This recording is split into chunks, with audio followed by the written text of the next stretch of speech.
जय श्री राधे कृष्णा। आप सभी का दिन शुभ और मंगलमय हो और भगवान श्री नारायण की कृपा आप सभी भक्तजनों पर सदा बनी रहे। आज सुनिए आषाढ़ मास महात्म्य का अध्याय 22।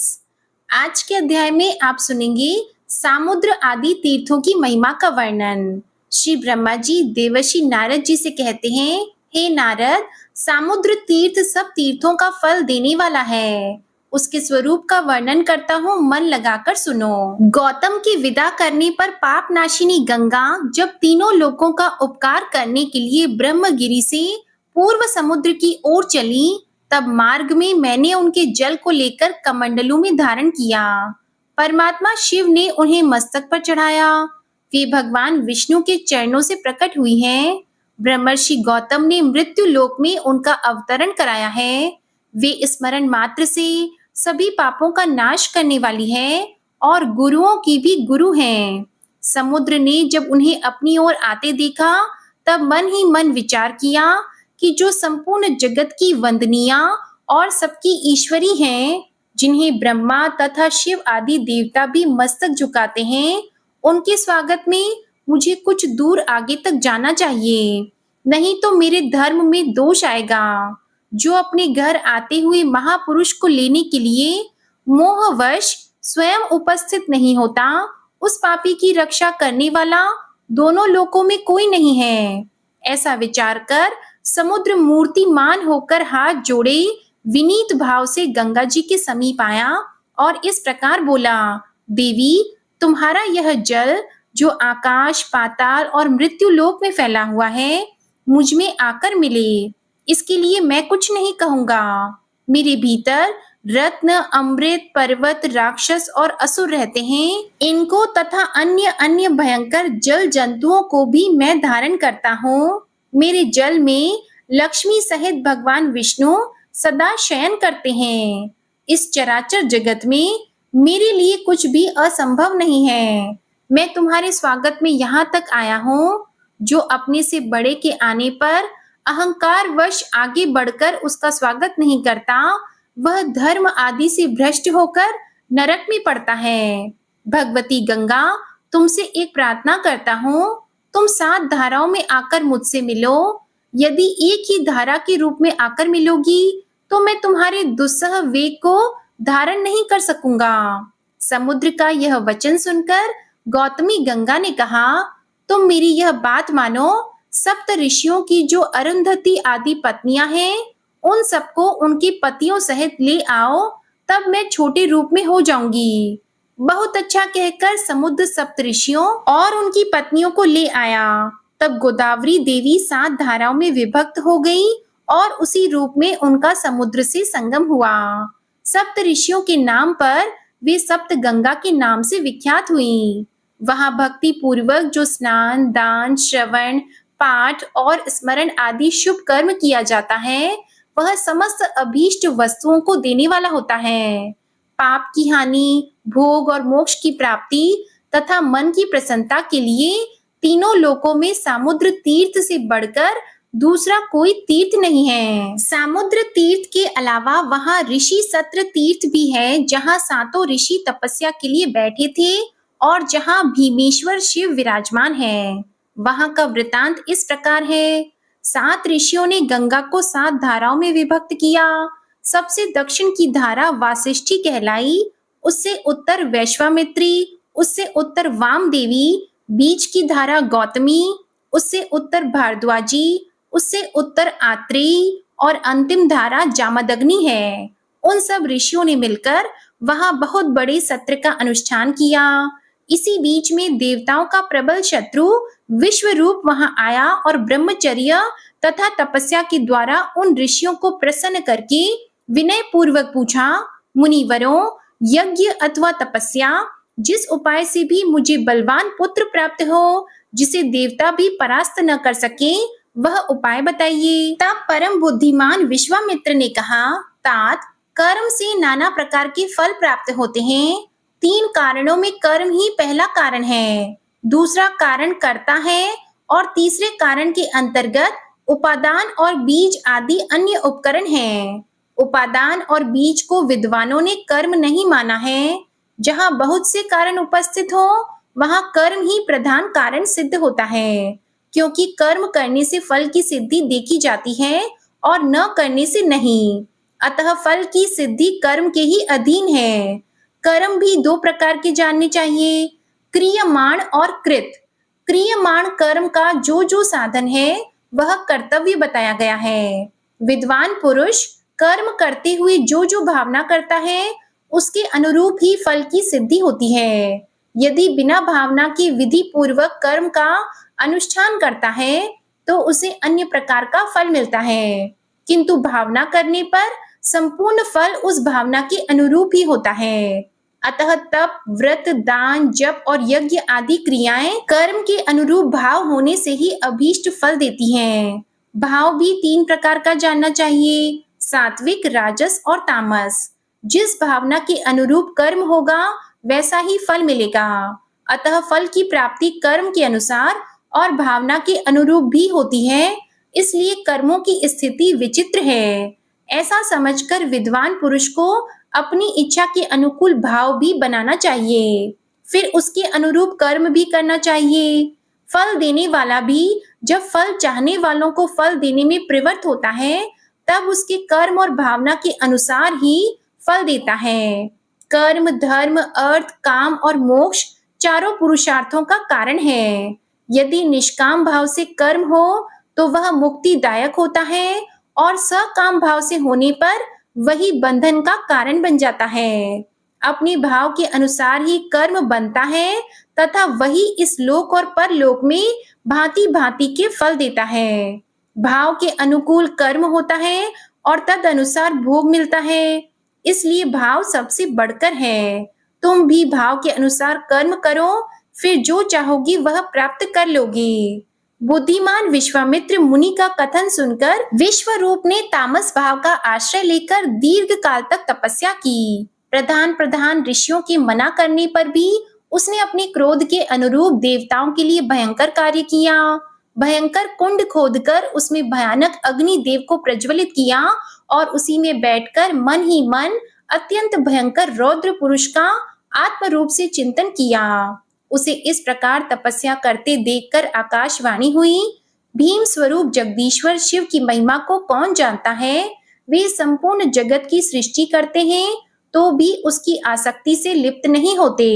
यों कहकर आकाशवाणी मौन हो गई। मुनीश्वर गण भगवान भीमेश्वर को नमस्कार करके अपने अपने आश्रम को चले गए। विश्वरूप महाभीम अत्यंत भयंकर था। उसके कर्म भी भयंकर थे। उसकी आकृति भी बड़ी भयानक थी। उसके हृदय का भाव भी भयंकर ही था। उसने भीम स्वरूप भगवान रुद्र का ध्यान करके अग्नि में अपनी आहुति दे दी। तब से उसके द्वारा आराधित भगवान शंकर भीमेश्वर कहलाते हैं। वहां किया हुआ स्नान और दान निसंदेह मोक्ष देने वाला होता है। जो सदा भक्ति पूर्वक इस प्रसंग का पाठ और श्रवण करता है तथा देवताओं के स्वामी भीम स्वरूप भगवान शिव को प्रणाम करता है, उसे भगवान शिव अपने सर्व पापहारी चरणों की शरण में लेकर मुक्ति प्रदान करते हैं। यों तो भगवती गोदावरी सर्वत्र और सदा ही संपूर्ण पाप राशि का विनाश करने वाली तथा परम पुरुषार्थ मोक्ष देने वाली हैं। तथापि जहाँ वे समुद्र में मिली हैं, वहाँ उनका महात्म्य विशेष रूप से बढ़ा हुआ है। जो पुण्यात्मा प्राणी गोदावरी सागर संगम में स्नान कर लेता है, वह अपने पूर्वजों का दुस्सह नरक से उद्धार करके स्वयं भी भगवान शिव की धाम में जाता है। जो वेदांत द्वारा जानने योग्य तथा सबका उपास्य है, साक्षात वह ब्रह्मा ही भीमेश्वर के रूप में प्रकट है। भीमेश्वर का दर्शन कर लेने पर जीव फिर भयंकर दुख देने वाले संसार में नहीं प्रवेश करते। देवताओं की भी वंदनीय गंगा जब समुद्र में मिली, तब संपूर्ण देवता और मुनि उनके पीछे पीछे स्तुति करते हुए गए। वशिष्ठ, जाबाली, दक्ष, मरीचि, भृगु, अग्निवेश, अत्रि, कौशिक, गालव, योगीजन तथा भार्गव, ये समस्त पुराण वेत्ता महर्षि प्रसन्न चित्त से वैदिक मंत्रों द्वारा देवी गोदावरी की स्तुति करते थे। गोदावरी को समुद्र में मिली हुई देखकर भगवान शिव और विष्णु ने भी मुनियों को प्रत्यक्ष दर्शन दिया। देवताओं और पितरों ने भी सबकी पीड़ा दूर करने वाले उन दोनों देवताओं का दर्शन और स्तवन किया। आदित्य, वसु, रुद्र, मरुदगण, लोकपाल ये सब हाथ जोड़कर भगवान शिव और विष्णु की स्तुति करते थे। समुद्र और गंगा के सातों प्रसिद्ध संगमों पर सदा भगवान शिव और विष्णु स्थित रहते हैं। वहां महादेव जी गौतमेश्वर के नाम से विख्यात हैं। लक्ष्मी सहित भगवान विष्णु भी वहां नित्य निवास करते हैं। मैंने जो वहां शिव की स्थापना की है, वह शिवलिंग ब्रह्मोश्वर के नाम से प्रसिद्ध है। देवताओं सहित मैंने अपने लिए कारण उपस्थित होने पर संपूर्ण लोकों के उपकार के लिए भगवान विष्णु का भी स्तवन किया था।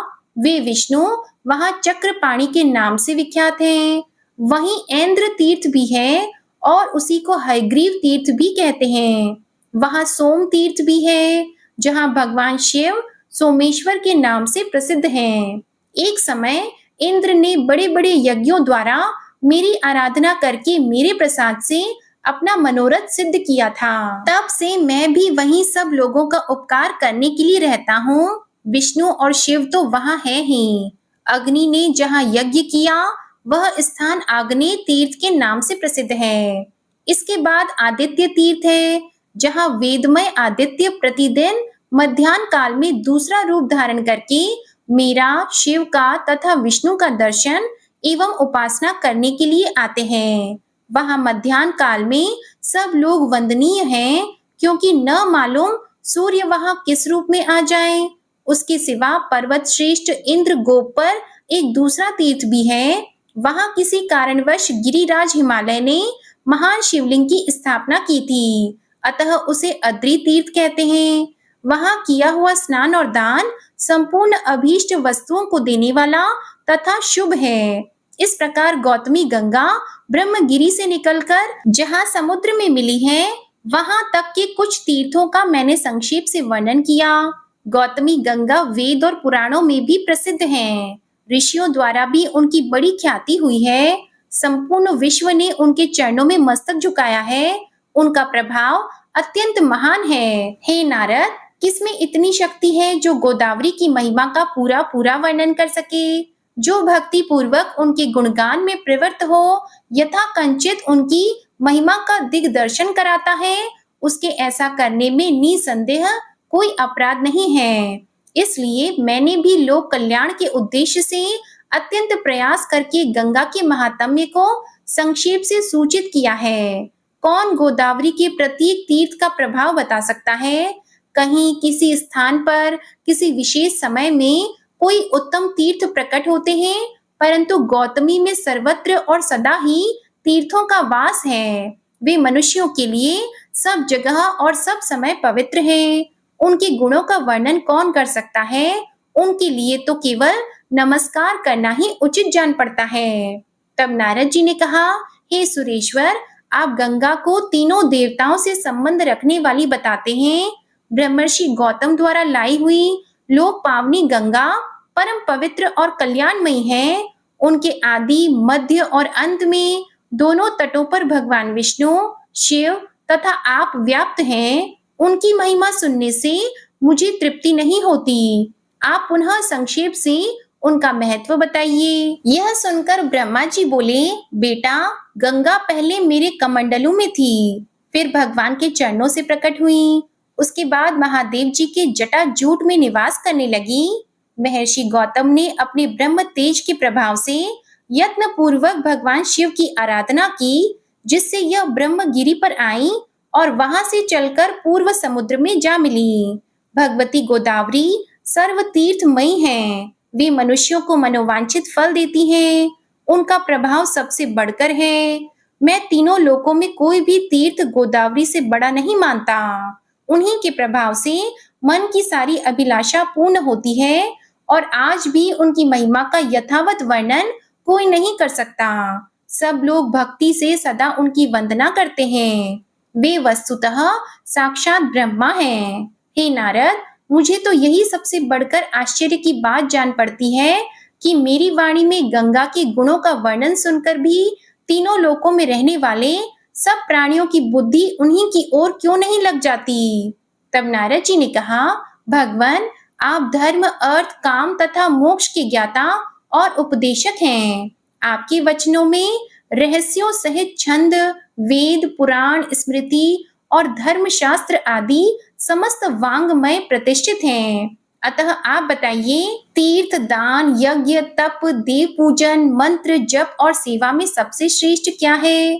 भगवान, आप जैसा कहेंगे वैसा ही होगा, उसके विपरीत कोई बात नहीं हो सकती। अतः मेरे इस संशय का आप निवारण कीजिए। देवर्षि नारद जी के पूछने पर श्री ब्रह्मा जी ने उनके संशय का निवारण किस प्रकार किया, इसके बारे में जानने के लिए आप आने वाले अध्याय को जरूर सुनिएगा। अब आप सुनिए विष्णु चालीसा का पाठ। विष्णु सुनिए विनय सेवक की चित लाए, कीरत कुछ वर्णन करो दीजिए ज्ञान बताए। नमो विष्णु भगवान खरारी, कष्ट नशावन अखिल बिहारी। प्रबल जगत में शक्ति तुम्हारी, त्रिभुवन फैल रही उजियारी। सुंदर रूप मनोहर सूरत, सरल स्वभाव मोहनी मूरत। तन पर पीतांबर अति सोहत, बैजंती माला मन मोहत।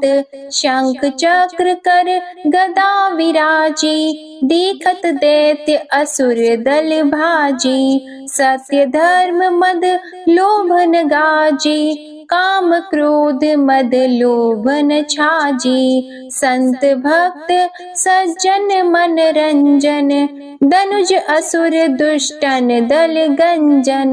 सुख उपजाए कष्ट सब भंजन, दोष मिटाय करत जन सज्जन। पाप काट भव सिंधु उतारण, कष्ट नाश कर भक्त उबारण। करत अनेक रूप प्रभु धारण, केवल आप भक्ति के कारण। धरणी धेनु बन तुम ही पुकारा, तब तुम रूप राम का धारा। भार उतार असुर दल मारा, रावण आदिक को संहारा। आप वराह रूप बनाया, हिरण्याक्ष को मार गिराया। धर्मस्य तन सिंधु बनाया, 14 रत्नन को निकलाया। अमिलख असुरन द्वंद मचाया, रूप मोहिनी आप दिखाया। देवों को अमृत पान कराया, असुरन को छवि से बहलाया। कूर्म रूप धर सिंधु मझाया, मंदराचल गिरि तुरत उठाया। शंकर का तुम फंद छुड़ाया, भस्मासुर को रूप दिखाया। वेदन को जब असुर डुबाया, कर प्रबंध उन्हें ढूंढवाया। मोहित बन कर खल ही नचाया, उस ही कर से भस्म कराया। असुर जलंधर अति बलदाई, शंकर से उनकी न लड़ाई। हार पार शिव सकल बनाई, कीन सती से छल खल जाई। सुमिरन कीन तुम्हें शिव रानी, बतलाई सब विपत कहानी। तब तुम बने मुनीश्वर ज्ञानी, वृंदा की सब सुरति भुलानी। देख 3 धनुज शैतानी, वृंदा आए तुम्हें लपटानी। हो स्पर्श धर्म क्षति मानी, हना असुर उर शिव शैतानी। तुमने ध्रुव प्रहलाद उबारे, हिरणाकुश आदिक खल मारे। गणिका और अजामिल तारे, बहुत भक्त भव सिंधु उतारे। हरहु सकल संताप हमारे, कृपा करहु हरि सिरजनहारे। देखहु मैं निज दर्श तुम्हारे, दीप बंधु भक्तन हित तिटकारे। चाहता आपका सेवक दर्शन, करहु दया अपनी मधुसूदन। जानो नहीं योग्य जब पूजन, होय यज्ञ स्तुति अनुमोदन। शील दया संतोष सुलक्षण, विदित नहीं व्रत बोध विलक्षण। करहु आपका किस विधि पूजन, कुमति विलोक होत दुख भीषण। करहु प्रणाम कौन विधि सुमिरन, कौन भांति मैं करहु समर्पण। सुर मुनि करत सदा सेवकाई, हर्षित रहत परम गति पाई। दीन दुखिन पर सदा सहाई, निज जन जान लेव अपनाई। पाप दोष संताप नशाओ, भव बंधन से मुक्त कराओ। सुत संपत्ति दे सुख उपजाओ, निज चरणन का दास बनाओ। निगम सदा ये विनय सुनावे, पढ़े सुने सो जन सुख पावे। श्री विष्णु चालीसा समाप्त होती है। प्रेम से बोलिए भगवान विष्णु और माता लक्ष्मी की जय। अब आप सुनिए तुलसी माता की आरती। तुलसी महारानी नमो नमो, हरि की पटरानी नमो नमो। तुलसी महारानी नमो नमो, धन तुलसी पूरण तप कीनो। शालिग्राम बनी पटरानी नमो नमो। तुलसी महारानी नमो नमो, हरि की पटरानी नमो नमो। जाकी पात्र मंजरी कोमल, श्रीपति कमल चरण लपटानी नमो नमो। तुलसी महारानी नमो नमो, हरि की पटरानी नमो नमो। कौन से महीने बोई रानी तुलसा, कौन से महीने हुई हरियाली नमो नमो। कौन से महीने हुई तेरी पूजा, कौन से महीने हुई पटरानी नमो नमो। तुलसी महारानी नमो नमो, हरि की पटरानी नमो नमो। आषाढ़ मास में बोई रानी तुलसा, सावन मास में हुई हरियाली नमो नमो। तुलसी महारानी नमो नमो।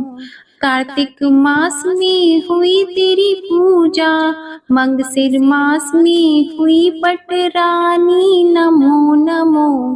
तुलसी महारानी नमो नमो। धूप दीप नैवेद्य आरती, पुष्पन की वर्षा बरसानी नमो नमो। तुलसी महारानी नमो नमो। 56 भोग 3600 व्यंजन, बिन तुलसा हरि एक न मानी नमो नमो। तुलसी महारानी नमो नमो। जो तुलसी को सवेरे गाए, श्री कृष्ण के दर्शन पाए नमो नमो। तुलसी महारानी नमो नमो। जो तुलसी को दोपहर में गाए, खीर खांड का भोग लगाए नमो नमो। तुलसी महारानी नमो नमो। जो तुलसी को सांझ को गाए, श्री कृष्ण की आरती उतारे नमो नमो। तुलसी महारानी नमो नमो। जो तुलसी को रात को गाए, श्री कृष्ण के चरण दबाए नमो नमो। तुलसी महारानी नमो नमो। सभी सखी मैया तेरो यश गावे, भक्ति दान दीजिए महारानी नमो नमो। तुलसी महारानी नमो नमो। तुलसी महारानी नमो नमो। हरि की पटरानी नमो नमो। प्रेम से से बोलिए श्री तुलसी माता की जय। भगवान श्री विष्णु जी की जय। शालिग्राम भगवान जी की जय। आपको आज की कथा पसंद आए तो वीडियो को लाइक कीजिएगा, शेयर कीजिएगा, कमेंट में भगवान श्री लक्ष्मी नारायण जी की जय लिखिएगा और चैनल को भी सब्सक्राइब कीजिएगा। इसी के साथ आज आप हमारे चैनल पर आषाढ़ गुप्त नवरात्रि के 8वें दिन की कथा भी जरूर सुनिएगा। और जो भी भक्तजन शनिवार की व्रत कथा सुनना चाहते हैं तो हमारे दूसरे चैनल वामिका साधना को सब्सक्राइब करके आप उस चैनल पर शनिवार की व्रत कथा भी जरूर सुनिएगा। प्रेम से बोलिए श्री हरि विष्णु जी की जय।